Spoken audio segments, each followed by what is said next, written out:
Grande BH em Pauta. Os problemas da sua região em debate na Band News FM. A Semana da Consciência Negra traz o assunto à tona, mas a luta pelos direitos dos negros também deve ser lembrada. Nós vamos conversar agora com Cleonice Aparecida de Oliveira, que é integrante do movimento Quilombo, Raça e Classe. Cleonice, bom dia. Bom dia. Você pessoalmente, Cleonice, ou o seu movimento, a gente pode dizer assim, como você encara, como você enxerga esse Dia da Consciência Negra? Há, na sua opinião, necessidade de se ter um Dia da Consciência Negra realmente? Isso é útil para que se discuta a causa? Isso é útil para que se chegue naquele ponto nevrálgico lá das políticas públicas referentes às questões raciais no Brasil? Ou a data seria desnecessária e acaba reforçando, como muitos dizem, essa própria questão do preconceito? Bom dia, primeiramente. Para a gente, do Quilombo, Raça e Classe, é importantíssimo esse dia. Inclusive, para a gente, o dia 20 de novembro não é um dia de festa, como algumas pessoas entendem. Pelo contrário, é o dia da denúncia, até pelo que você falou, Fernando, porque existem várias situações que a população negra passa hoje, que ela é excluída. E essa exclusão ela vem desde 1500.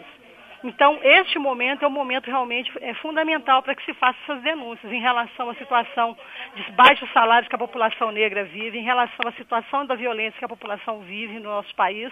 Então, dizer que nós temos uma situação de igualdade de direitos no nosso país, na nossa cidade, isso não é verdade. Não é verdade em que medida? Na prática mesmo? Como que é? Não é verdade em que medida? Na prática mesmo? Não, na prática, porque o que acontece? Vamos dar um exemplo em relação ao mercado de trabalho. Comprovadamente, isso é comprovado que a população negra, ela ocupa os cargos em que os salários menores são pagos, são explorados pela terceirização de serviços que hoje o serviço público usa, inclusive, muito. A iniciativa privada já usa, mas o serviço público usa muito. Sim. Com relação, por exemplo, ao atendimento, a população negra ela está submetida ao serviço público, tanto de saúde quanto de educação, Sim. que, infelizmente, os governos vivem retirando verbas para esses serviços, então a qualidade, infelizmente, cai. E não é por culpa dos trabalhadores, mas sim pela falta de investimento que existe. Então, existem realmente situações muito diferenciadas que a população negra ela passa no nosso país, hoje na nossa cidade também.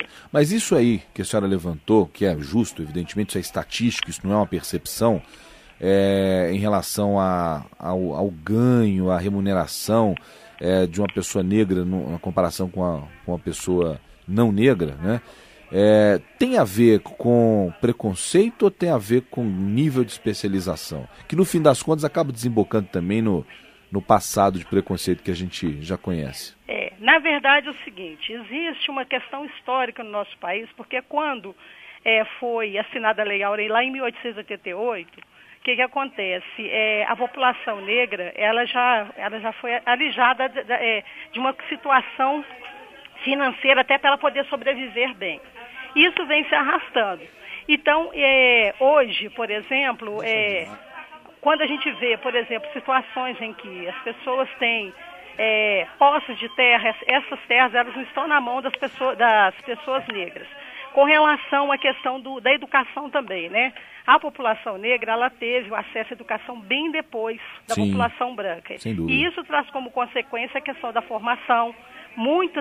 A grande maioria da população negra também, ela, infelizmente, ela tem que começar a entrar no mercado de trabalho. E tudo isso que eu estou falando, Fernando, existem as pesquisas e levantamentos que comprovam. Não é uma questão de... Não é um achismo, Sim. Existem as pesquisas que comprovam. A população negra entra muito mais cedo no mercado de trabalho. Então, o que acontece?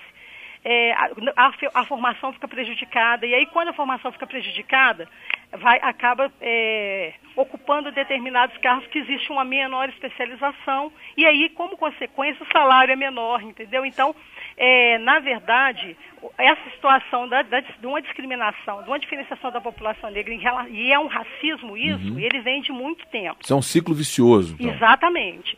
É uma corrente que a gente está tentando fazer com que ela se quebre, mas ela é muito forte, infelizmente. O sistema de cotas pode ser uma solução para isso, mesmo temporariamente? Exatamente, porque nós entendemos que as cotas ela não vai resolver o problema do racismo, né, e não vai colocar a população negra numa situação imediatamente diferente da que está hoje.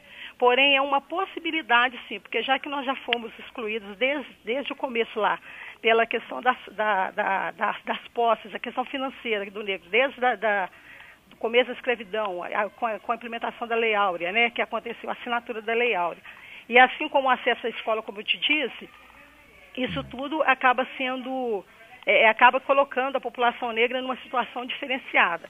Então, hoje a gente fala que existe uma cota para brancos, porque para brancos existe uma garantia de acesso à universidade, a uma educação diferenciada. E para a população negra, não. Então, no nosso entendimento, as cotas, ela é uma situação transitória, onde a cota ela tem o objetivo de fazer com que haja uma reparação momentânea e a partir do momento que o negro tiver as condições que os brancos tiveram historicamente na sociedade, nós não vamos precisar de cotas mais. Mas neste momento precisa sim.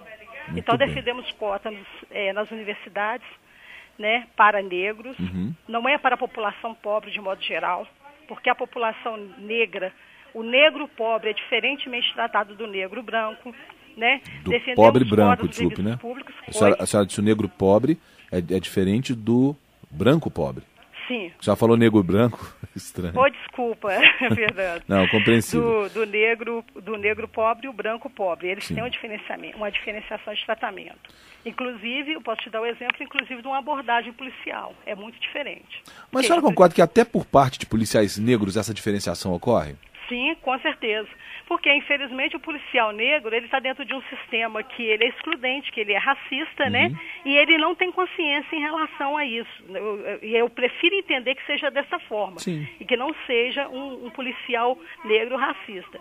Mas o sistema, ele coloca, né, de forma pejorativa, que o negro, entre aspas, é sempre o marginal. Então, o policial acaba cumprindo com esse papel e não passa a refletir que aquele que está ali necessariamente não é por ser negro que ele vai ser uma pessoa que esteja fora da lei.